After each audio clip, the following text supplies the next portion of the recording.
The assembly moved into its first official session, beginning the work of building this new future.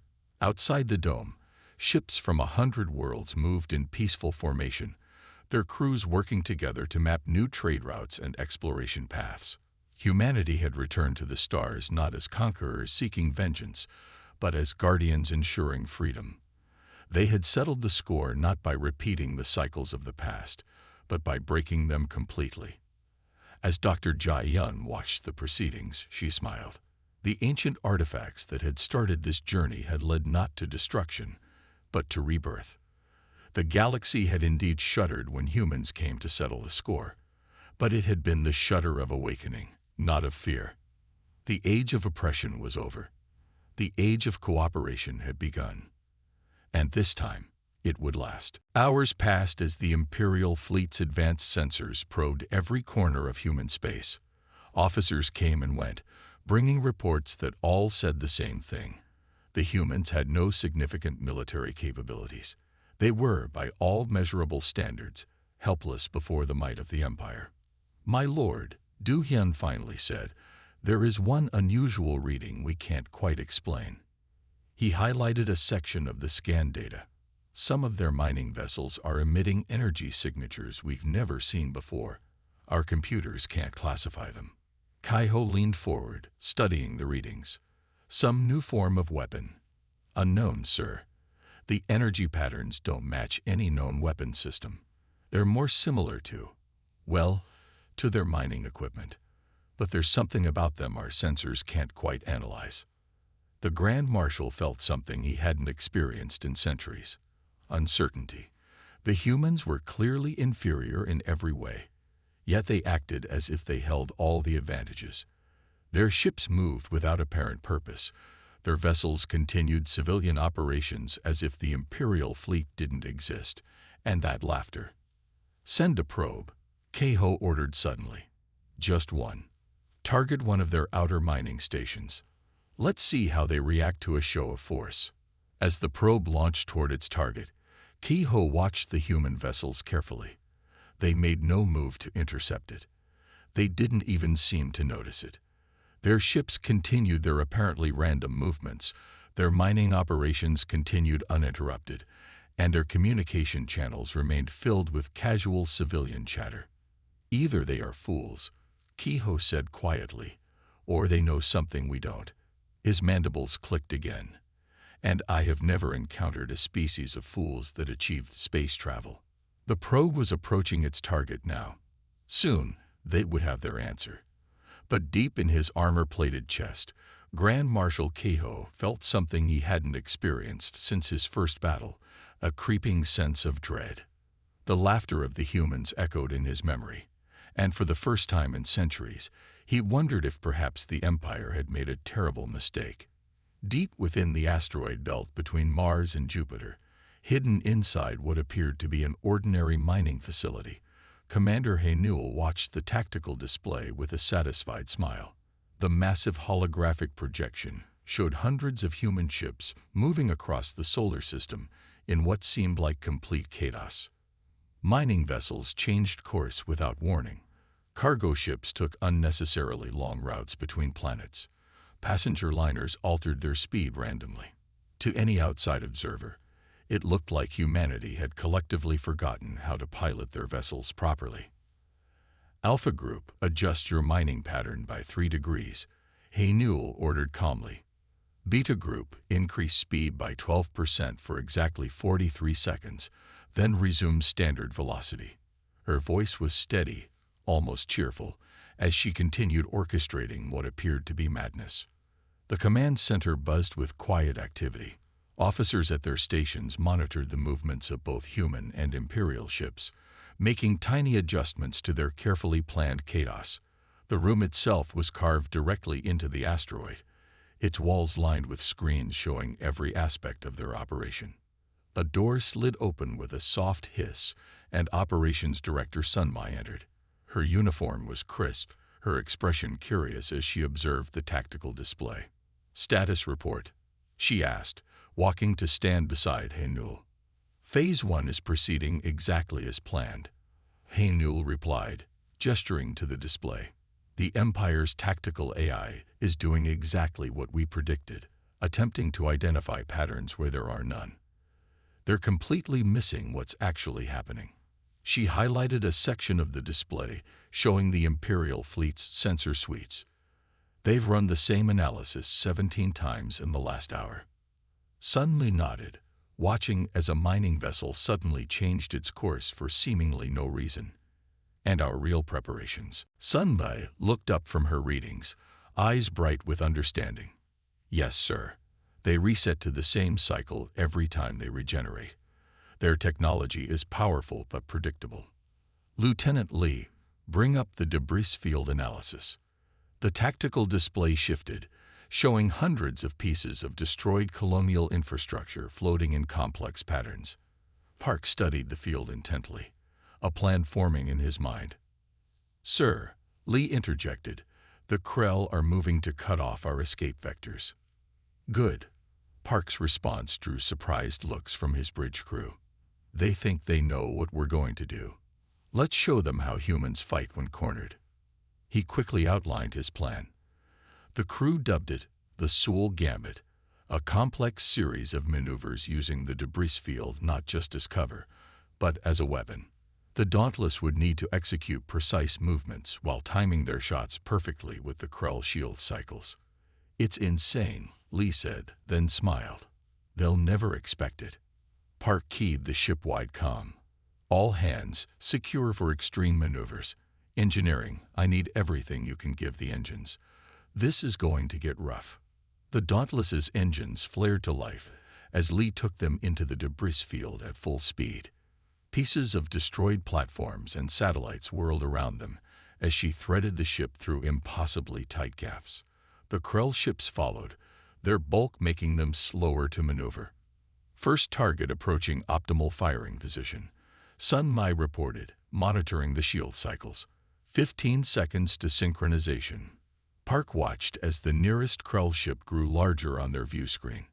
They were so close they could see individual weapon emplacements on its hull. Prepare for attack pattern Delta. Engineering, status of the mining lasers. Barely holding together, sir, Kim replied. But they'll fire. The Dauntless suddenly cut its engines, using the debris field's gravity to swing around in a slingshot maneuver. The move brought them up underneath the first Krell ship, just as its shields entered the vulnerable part of their cycle. Fire. The modified mining lasers struck true, slicing through the weakened shields and cutting deep into the enemy vessel's power core. The massive ship erupted in a series of explosions, its hull breaking apart. But there was no time to celebrate. The second Krell ship was already adjusting its position, bringing its main weapons to bear. The Dauntless dove through the expanding cloud of debris from the destroyed vessel, using it as cover. Shield cycle data on the second target locked. Sun Mi called out. Same pattern. Lee executed another series of tight maneuvers, using pieces of debris to screen their approach. The Krell ship fired repeatedly, but its powerful weapons were designed for large targets, not the agile Dauntless weaving through the chaos. The human ship emerged from the debris field directly above the enemy vessel. Their mining lasers fired again, catching the Krell ship at its most vulnerable moment. The results were devastating. Its entire weapons array exploded, leaving the massive ship crippled. The third and final Krell vessel, witnessing the destruction of its companions, suddenly turned to flee. But Park had anticipated this reaction.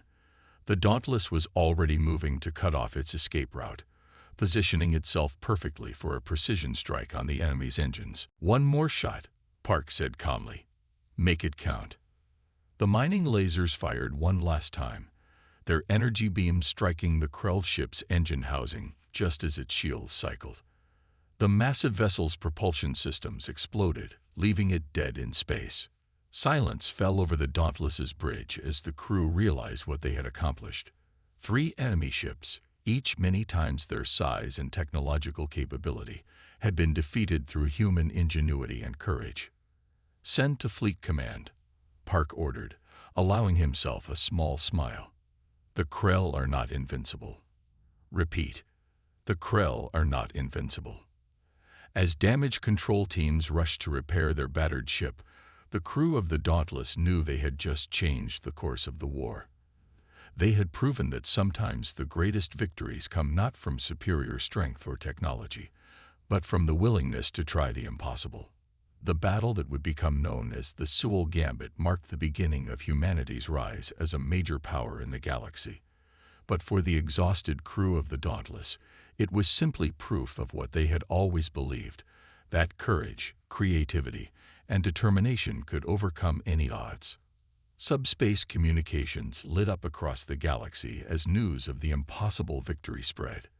The UES Dauntless, still bearing scorch marks and hastily patched hull breaches from its battle with the Krell, maintained position above the Save Miran colony.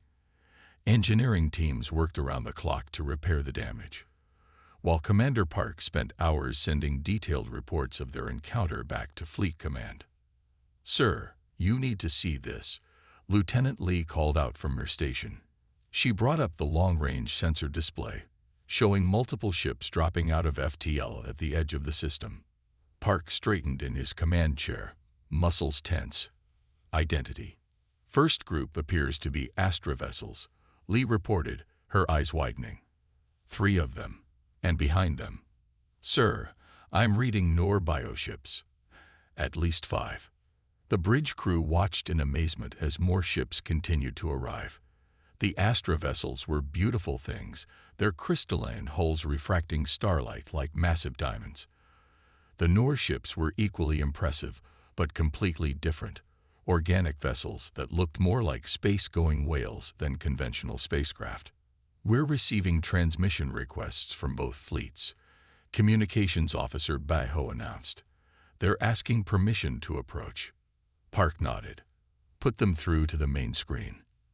The view screen split, showing 2 very different alien commanders. The Astra captain was a crystalline being whose faceted surface shimmered with internal light. The Nor leader was a graceful, almost ethereal creature floating in what appeared to be a living command center. "Commander Park," the Astra captain's translated voice rang like chimes. "Word of your victory over the Krell has reached our worlds. We come seeking alliance. Our people too have suffered Krell attacks," the Nor leader added, their bioluminescent patterns shifting with emotion. "Until now, we thought resistance was futile. But you have shown us otherwise." More ships continued to arrive. Refugee vessels from dozens of species, each bearing stories of Krell aggression. Park found himself organizing emergency meetings with alien captains in the Dauntless's conference room, now crowded with beings of all shapes and sizes. "The mining laser strategy won't work again," Park explained, showing tactical displays of their battle. "The Krell will have adapted, but the principle remains the same. They're predictable. Their strength is their weakness." An Astra captain raised a crystalline appendage. "Our ships can generate focused light beams of immense power, but we never considered using them as weapons. Our bioships can produce electromagnetic pulses," a Nor commander added. "Perhaps, if coordinated correctly." Park watched as the alien leaders began sharing ideas, centuries of peaceful existence giving way to the necessity of war. The Dauntless's tactical room became a laboratory of innovation as different species combined their technologies in ways never before imagined. "Sir," Lee approached Park during a brief break. "Fleet Command has responded to our reports. They're sending reinforcements, but it will take weeks for them to arrive." Park looked out at the growing fleet of alien vessels surrounding the Dauntless. "Perhaps that's for the best, Lieutenant. This isn't just humanity's fight anymore." Training exercises began almost immediately. The Dauntless led mixed groups of ships through combat drills, teaching Earth military tactics while learning the unique capabilities of each species. The Astra crystal ships proved incredibly effective at focusing and amplifying energy weapons. The Nor bioships could generate massive electromagnetic fields that disrupted enemy systems. My-Ray's display showed the complex web of quantum targeting solutions, each weapon platform linked to multiple targets. The entire Imperial fleet was caught in a 3-dimensional grid of overlapping fields of fire. There would be no escape. Enemy shields are at maximum power, she reported. They're trying to power up their weapons, but our quantum interference is keeping them locked down. Do-hyun nodded slowly, studying the tactical display. 1,000 alien ships, each capable of destroying cities, now trapped like insects in amber. Their superior attitude had led them straight into humanity's trap. Time remaining on surrender window, he asked. 15 seconds, sir, Mayray responded. No response to our message. They appear to be attempting to break through our communications blackout. The general looked up at the screens showing the world leaders. These men and women represented every nation, every people on Earth. Centuries of secret preparation, of maintaining the illusion of division, while working together in secret, had led to this moment. One by one, each leader gave a silent nod. The decision was unanimous. 10 seconds, Mayray announced. Do-hyun thought of all the generations that had worked toward this day. Scientists who had developed technologies beyond even the Empire's understanding. Engineers who had built vast underground cities and hidden weapon platforms. Intelligence operators who had maintained Earth's primitive facade. 5 seconds. The quantum displays showed the Imperial ships still struggling to respond. Their sensors were overwhelmed, their weapons unable to lock onto targets that existed partially in other dimensions, their advanced shields suddenly seeming primitive compared to Earth's technology. 3 seconds. Mayray's fingers moved across the interface, initiating the final attack sequence. Each weapon platform hummed with power as quantum singularities spun up to full capacity. 2 seconds. The targeting grid locked into its final configuration. 1,000 Imperial ships, about to learn the price of underestimating humanity. 1 second. Do-hyun took a deep breath. Centuries of preparation came down to this moment. Execute, he commanded. Mayray's fingers touched the quantum interface. In that instant, thousands of weapon platforms fired simultaneously. Space itself seemed to twist as quantum beams crossed the void, each one carrying enough energy to shatter a planet. The Imperial ships' shields flared brilliant white as they encountered weapons operating on principles they couldn't comprehend. Metal hulls designed to withstand antimatter explosions offered no protection against quantum phase attacks. In exactly 3 seconds, 999 Imperial ships ceased to exist. They didn't explode or break apart. They simply vanished, their very atoms dispersed across multiple dimensions. Only the flagship remained, held immobile in a quantum stasis field, its crew forced to watch as their entire fleet was erased from existence. Attack complete, Mayray reported calmly. 999 confirmed eliminations. Flagship secured for boarding actions. The command center erupted in quiet cheers and sighs of relief. Centuries of preparation, of hiding and waiting, had paid off. Humanity had announced its presence to the galaxy in a way that would never be forgotten. Do-hyun looked at the single remaining Imperial ship on his display. Prepare boarding teams. It's time to send our message to the Empire. The first interstellar war in human history had lasted exactly 3 seconds, and humanity had won without losing a single life. Commander Sungmin stood frozen on his bridge, watching the impossible scene before him. Where moments ago 1,000 Imperial ships had dominated space around Earth, now only scattered particles remained, dispersed across dimensions he couldn't comprehend. His mighty flagship, pride of the Imperial fleet, hung powerless in space, caught in an energy field that defied Imperial science. The ship's internal sensors blazed with warnings as multiple breaches appeared along its hull. Not explosions or cutting beams. The humans simply phased through solid metal, as if it weren't there. Sungmin's crew drew their weapons, though their hands shook as they aimed at the entry points. "Stand down," Sungmin ordered, his voice heavy with defeat. "Those weapons will be useless." Through the breaches came humans in battle suits that seemed to flicker between dimensions. Their armor wasn't bulky like Imperial combat gear. It moved like liquid metal, conforming perfectly to their bodies. Each suit glowed with subtle patterns of energy that hurt Sungmin's eyes to look at directly. Leading the boarding party was Colonel Mireille, her armor distinguished by the unified Earth insignia, a symbol that represented humanity's true face, not the divided nations they had pretended to be.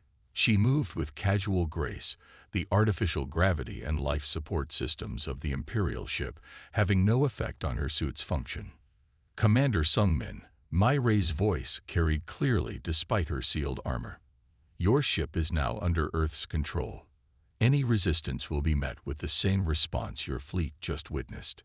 Captain Hainul stepped forward, her hand still on her sidearm. How did you hide all this? Our intelligence reports were exactly what we wanted you to see, Mireille replied. More humans in battle suits spread throughout the bridge, securing stations with practiced efficiency. Every primitive satellite, every outdated weapon, every squabbling nation, all part of a performance centuries in the making. Sung Min watched as his crew was systematically disarmed. The humans didn't use force.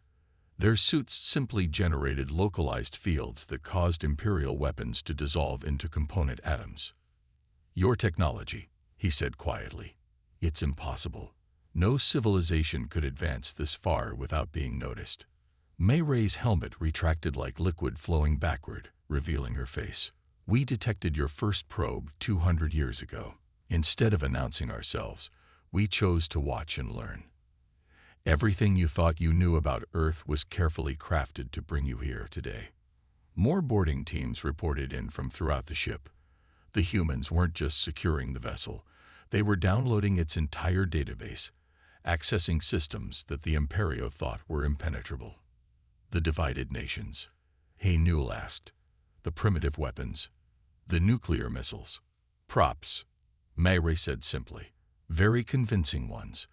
We needed you to believe we were an easy target. Your empire has a habit of conquering worlds you consider primitive. We decided to use that against you. Sung Min sank into his command chair, the full weight of their failure crushing down on him. 1,000 ships, he whispered. The most powerful fleet ever assembled. Were never a threat to us, Mireille finished. Your most advanced weapons are centuries behind what we've achieved.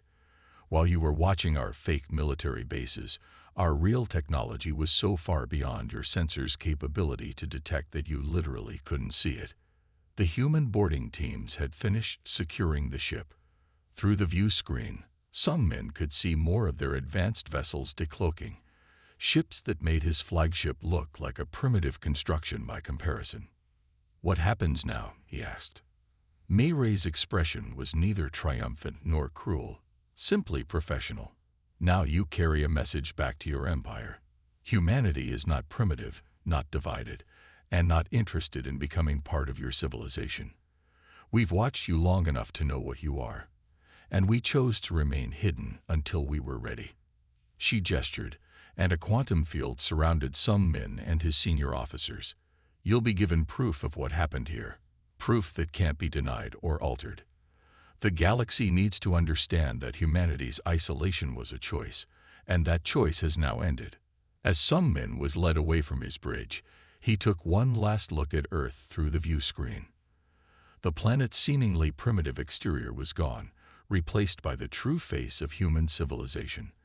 A world of technology so advanced it appeared magical. His empire's greatest fleet had lasted 3 seconds against them. And now he had to tell them why. The crystalline spires of Nexus Prime seemed less impressive now as Commander Sung Min walked through the halls toward the Imperial Council chamber. His once pristine uniform was still marked with scorch patterns from Earth's quantum weapons, deliberately left as evidence of what he had witnessed. Message from the Vengeance, Minji reported. Captain Song reports all ships in position and awaiting your command. Taiwan straightened his uniform. Send the order. Execute Operation Remembrance. All ships, Combat Protocol Alpha. The fleet moved as one, their engines flaring bright against the darkness. The formation they took was unlike anything seen in modern space combat. Patterns developed by their ancestors, refined through millennia of warfare that the collective had tried to erase from history. Sir, Minji said quietly, the collective doesn't stand a chance, do they? Taiwan watched as the fleet accelerated toward their jump points. They made 3 mistakes, Commander. First, they tried to destroy us instead of working with us. Second, they failed to finish the job. But their biggest mistake. He gestured to the tactical display, where signals from more Alliance ships were appearing. They showed the rest of the galaxy exactly what they were capable of. Now everyone knows what they really are. The first ships vanished in flashes of light as they jumped to FTL. Soon, the collective would learn that humanity hadn't just recovered their ancient technology. They'd improved upon it. The ships now heading toward their space were more advanced than anything that had existed during humanity's first rise to power. Send word to all Alliance members, Taiwan ordered. Phase 1 begins now. Let's remind the galaxy why they tried so hard to make us forget who we were. As the last ships jumped away, leaving Mars' orbit empty once more, Taiwan reflected on the irony of it all. The collective had spent 12,000 years maintaining their power through fear and manipulation. Now those same tactics had created the very thing they had tried to prevent, a unified opposition led by the species they had tried to destroy. The storm was about to break, and this time, humanity wasn't facing it alone. The alarms blared through the EDS Vengeance as collective ships dropped out of FTL around Proxima Centauri. Captain Jinwoo Park stood calmly on his bridge, watching as enemy vessels materialized against the backdrop of stars. Their crystalline hulls caught the light of the system's red dwarf sun, making them look like predatory fish circling their prey. 37 collective warships detected, Combat Officer Lee reported, her hands dancing over the tactical display. Standard attack formation. They're moving to surround the colony. Jinwoo studied the enemy deployment. The collective had sent what they considered an overwhelming force, enough ships to subdue a dozen normal worlds. They expected to find a primitive human colony, defended by basic ships and outdated weapons. They were about to learn how wrong they were. Status of our fleet? Jinwoo asked, his voice steady despite the tension filling the bridge. All ships reporting ready, Captain. The Remembrance and Justice are in position behind Proxima's moon. The Legacy Group is holding at the system's edge. Colony defense systems are online and tracking targets. The captain allowed himself a small smile. The collective hadn't even noticed the ships hidden in the system's shadow zones, positions mapped out by their ancestors for exactly this kind of defense. Let them make the first move, he ordered. Let's see if they remember how to fight a real war. The enemy fleet moved with mechanical precision, following tactical doctrines that hadn't changed in millennia. Their lead ships broadcast the standard collective ultimatum: surrender or be destroyed. The message was delivered in the patronizing tone they reserved for lesser species. Send our response, Jinwoo commanded. The communications officer activated the ship's main transmitter. Across every collective vessel, screens lit up with the image of humanity's recovered archives. They showed scenes of burning human worlds, of collective ships destroying civilian colonies, of the systematic erasure of human civilization. The message ended with a simple statement: we remember. Enemy ships accelerating, Lee reported. They're launching fighters. Jinwoo nodded, exactly as expected. Signal the fleet. Execute Maneuver Phoenix. The Vengeance's engines flared to life as the massive warship began a series of movements that defied conventional space combat doctrine.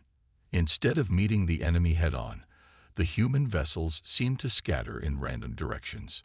To the collective commanders, it must have looked like panic, until they realized too late what was really happening. Show them what humanity remembers, Jinwoo ordered as his fleet executed maneuvers that hadn't been seen in millennia. Ships moved in three-dimensional patterns that turned their apparent weakness into strength. The collective's formation, designed to overwhelm a centralized defense, now found itself split and isolated. First blood to us, Lee announced as the Remembrance Group emerged from behind Proxima, catching 3 enemy cruisers in a devastating crossfire. The collective ship's advanced shields, designed to stop modern weapons, proved useless against the hybrid technology humanity had developed. ancient principles enhanced by modern innovation. Enemy fleet attempting to regroup, tactical reported. They're falling back to secondary positions. Jin Wu watched as the collective commanders tried to adapt to a style of warfare they had never expected to face again. Their ships were technically superior in many ways, but their tactics were stale, predictable. They had spent too long fighting opponents who copied their methods. "Launch Phase 2, he ordered. "Let's show them how much we've learned." The Legacy Group, which had been holding position at the system's edge, suddenly accelerated to attack speed. But instead of joining the main battle, they executed a series of precise jumps, appearing and disappearing around the battlefield. Each jump lasted only seconds, but each brought devastating volleys of fire from unexpected angles. "Collective fleet showing signs of confusion," Lee reported, unable to keep the satisfaction from her voice. "Their formation is breaking down." On the tactical display, the elegant battle plan of the enemy was dissolving into chaos. Their attempts to counter the human attacks only exposed them to more damage. Ships designed for long-range combat found themselves in knife-fight distances where their weapons were less effective. Vessels trying to maintain formation were picked off by precisely targeted strikes. 7 enemy ships disabled, Tactical announced. 3 more showing critical damage. The rest are falling back too. Wait. The officer paused, checking his readings. "Captain, they're calling for reinforcements." Jin Wu had expected this. The collective never admitted defeat. They just committed more forces until resistance became impossible. But humanity had planned for this too. "Signal the Alliance fleet," he ordered. "Execute Operation Sunrise." As if answering his command, dozens of new ships appeared at the system's edge. The Centaurians had arrived, along with vessels from 3 other species who had broken free from collective control. Their arrival transformed what had been a decisive victory into something more, a statement to the galaxy that humanity was not fighting alone. "Enemy fleet in full retreat," Lee reported as the last collective ships jumped away, leaving their damaged companions behind. "Should we pursue?" Jin Wu shook his head. "Let them go. Let them tell their masters what happened here. Let them explain how the primitives they tried to destroy have not only returned but evolved." The Battle of Proxima Centauri lasted less than 2 hours, but its impact would echo across the galaxy. Humanity had not just defended their colony, they had demonstrated a level of military prowess that sent shockwaves through the collective's carefully maintained power structure. As rescue ships moved to secure the disabled enemy vessels, Jin Wu looked out at the battlefield. 12,000 years ago, humanity had faced this same enemy and lost everything. Today, they had proven that history need not repeat itself, not when you remember your past and learn from it. The thunder of humanity's return had finally rolled across the stars, and its echo would shake the galaxy to its foundations. Fleet Admiral Se Jin Yun watched the galaxy map spread across the bridge of the EDS reckoning. Points of light flickered and changed color as reports streamed in from every sector. Red markers representing collective control were rapidly turning green as system after system declared independence. "Another uprising in the Orion Arm," reported Captain Min Seo Kim. "The Arcturians have taken control of 3 major collective bases. Their defense fleets joined the rebels instead of fighting." Se Jin nodded, studying the tactical overlay. The Arcturians had been among the collective's most loyal enforcers for millennia. Their defection was sending shockwaves through the entire power structure. "Show me the prison world reports," he ordered. New markers appeared on the map. Dozens of planets where the collective had imprisoned species they deemed too aggressive or culturally dangerous. Many of these worlds were now free, their inhabitants joining the growing alliance of free worlds. "Latest intelligence from the Centaurian network," Min Seo continued. "The Collective Council is in emergency session. 3 more senior members have resigned. Their fleets are refusing orders to suppress the rebellions." Se Jin moved closer to the map, his weathered face reflected in its holographic glow. After 40 years in Earth's Space Force, he had never imagined seeing this day. The collective, which had dominated galactic politics for over 20,000 years, was falling apart from within. They feared us because we united people, Seijin realized, speaking almost to himself. Not through force like they did, but through cooperation and mutual respect. That's why they tried to destroy us. Min-Seo looked up from her console. Sir, look at the pattern, Seijin explained, gesturing to the map. Every species that's broken away from the collective, they're not just declaring independence. They're joining the alliance. They're choosing to stand together. The evidence was clear in the data streams. Former enemies were now fighting side by side. Species that the collective had kept isolated from each other for millennia were forming trade agreements, cultural exchanges, mutual defense pacts. Message from the Arcturian High Command. A communications officer called out. They're requesting alliance support to liberate their colony worlds. The Arcturians. Min-Seo's surprise was evident. They've been the collective's enforcers for thousands of years. Seijin's expression hardened. They were slaves too. They just wore fancier chains. Send word. Full alliance support authorized. And get me a channel to their fleet commander. The main screen flickered to life, showing an Arcturian bridge. Their species resembled tall, elegant insects with iridescent carapaces and compound eyes. The commander's translator converted their harmonic speech into Earth standard. Admiral Yoon, the Arcturian said, their antennae quivering with emotion. We owe humanity an apology. For generations, we helped maintain the system that once tried to destroy your species. The past is past, Seijin replied firmly. What matters is what we build now, together. New alerts flashed across the tactical display. Collective fleets were mobilizing, not to attack, but to surrender. Ship after ship was dropping out of formation, refusing orders to fire on their own people. Sir, Min-Seo said urgently. Priority message from Earth Command. The Collective Council has requested direct negotiations. They're offering unconditional surrender. A hush fell over the bridge. This was more than victory. It was vindication. Humanity hadn't just survived their attempted extinction. They had sparked a revolution that would reshape the galaxy. Send our response, Seijin ordered after a moment. The Alliance will accept their surrender, but only if they agree to face justice for all their crimes, not just those against humanity. As the message was transmitted, Seijin looked again at the galaxy map. The patterns of liberation were spreading like wildfire, crossing artificial boundaries the collective had maintained for millennia. Species that had been kept apart were coming together, sharing knowledge, forming bonds. You know what the collective never understood, he said to Min-Seo. They thought suppressing advancement would keep everyone weak. Instead, they just made us all stronger in different ways. Now those strengths are combining. The captain nodded. They created their own worst nightmare, a galaxy that remembered how to work together. More reports flooded in.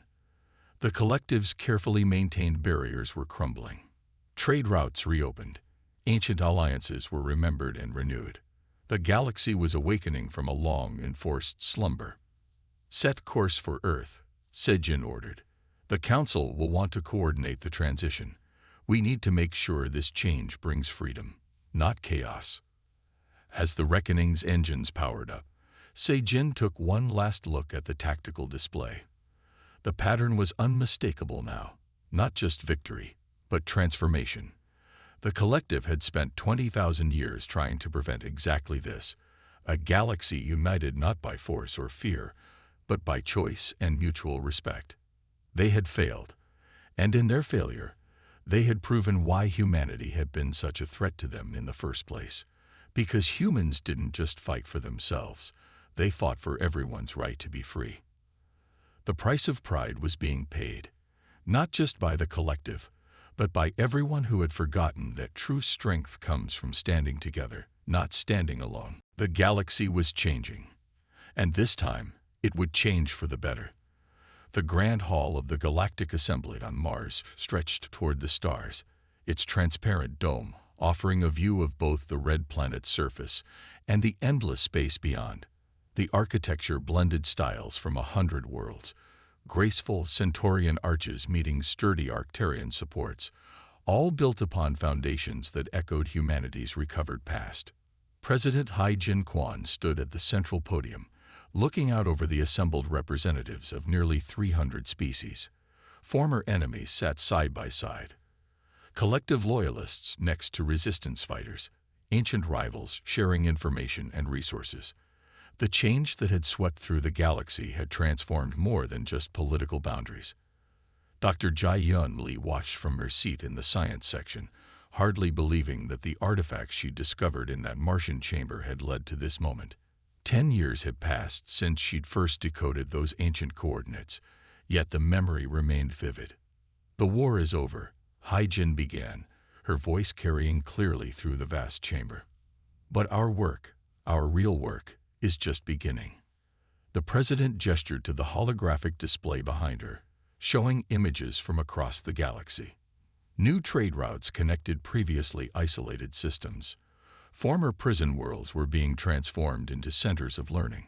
Species that had been kept apart for millennia were sharing technology, culture, and knowledge. "We stand here today not as conquerors," she continued, "but as partners in a new future." The collective surrender marked more than just the end of their dominion. It marked the beginning of true cooperation among the stars. Ambassador Sun Ma-Choi, who had faced down the collective in that first tense meeting, nodded from her position among the diplomatic court. The peaceful transition of power had exceeded even her hopes. "When we first discovered our past," Hai-Jin said, "many expected humanity to seek revenge. Some even hoped for it. Instead, we chose a different path." She paused, looking directly at the former collective representatives. "We remembered our history not to repeat it, but to ensure it never happens again." The assembly hall grew quiet as she activated another display, showing the new galactic charter. Its first article, written in every known language, declared that no species would ever again be subjugated or held back from its potential. "The galaxy once shuddered at humanity's potential," Hai-Jin continued. "The collective feared our ability to unite others, to build bridges instead of walls. They tried to destroy us because they couldn't control us. But in doing so, they taught us our greatest strength." She gestured to the gathered representatives. "Look around you. Every species here has something unique to offer. Every culture brings new perspectives. Every world holds possibilities we've only begun to imagine. Together, we're not just stronger, we're better." Dr. Jai-Yun fought back to those first artifacts she discovered. She had feared they might lead to an apocalyptic war of revenge. Instead, they had sparked a renaissance of cooperation among the stars. "The Galactic Assembly," Hai-Jin declared, "will not rule through force or fear. We will govern through consensus and respect. Every voice will be heard. Every species will have a path to advancement. And humanity," she smiled, "humanity will serve not as conquerors or rulers, but as guardians of freedom and equality." The chamber erupted in applause. Species that couldn't physically clap found other ways to show their approval. The sound rolled through the hall like thunder, not the thunder of war, but of celebration. As the applause faded, Hai-Jin revealed the final part of the charter. "Today, we establish the Remembrance Initiative. Every world that was imprisoned, every species that was held back, will receive the support they need to reclaim their potential. But more than that, we will preserve the memory of what happened, not for vengeance, but as an eternal reminder of why we must stand together." Dr. Jai-Yun felt tears in her eyes as she watched former collective enforcers embrace species they had once oppressed. The artifacts she discovered had indeed settled an ancient score, not through revenge, but by showing a better way. "The galaxy has changed," Hai-Jin concluded, "and we have changed with it. Let history remember this, not as the day humanity triumphed, but as the day all species chose to rise together."